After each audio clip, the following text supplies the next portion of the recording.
Hi friends, myself Navdeep Kaur. I'm working as a trainer in Quastech. Because of a lot of requests with respect to test design technique, so in today's session we will be covering different type of test design technique. To start with, let us first get the information that what is test design and what is technique. Test design. Test design means after analyzing the requirement, from those requirements we derive the scenarios, we derive the condition, we give priority to scenarios and the condition. From the requirements we derive the test data, we analyze the expected result, and then we write the test cases. In order to do all these activities, we need to prioritize them, and after doing all these activities, there are different techniques with the help of which we can derive the scenario, or we can derive the condition, or we can derive the test data. Basically, these techniques are divided into black box, that is specification based test design technique, white box, this type of technique is done by the developer, and then we have experience based test design technique. In today's session, we will be covering black box specification based test design technique, that is equivalence class partition and boundary value analysis. With the help of these two techniques, we will be able to derive the test data, that is a positive data and a negative data, in order to test the software. So, we'll be taking an example for equivalence class partition and boundary value analysis.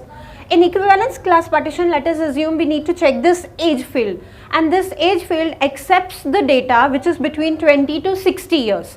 So in equivalence class partition, what we do, we take that data range, we divide that data range into valid and invalid partition. It means any value which is less than 20, it will fall under invalid partition, and any value which is above 60, it will again fall under invalid partition.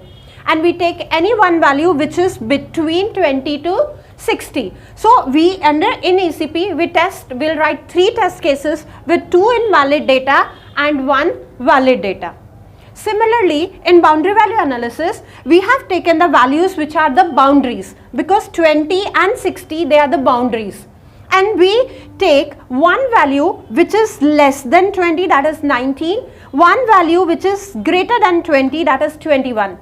And same way we will take it for 60, one value which is less than 60, that is 59, and one value which is greater than 60, that is 61. So altogether there are 6 values and as per the boundary value analysis. So we'll write 6 test cases in which altogether we have 4 boundaries, that is 2 valid boundaries and 2 invalid boundaries. That's all with ECP and boundary value analysis.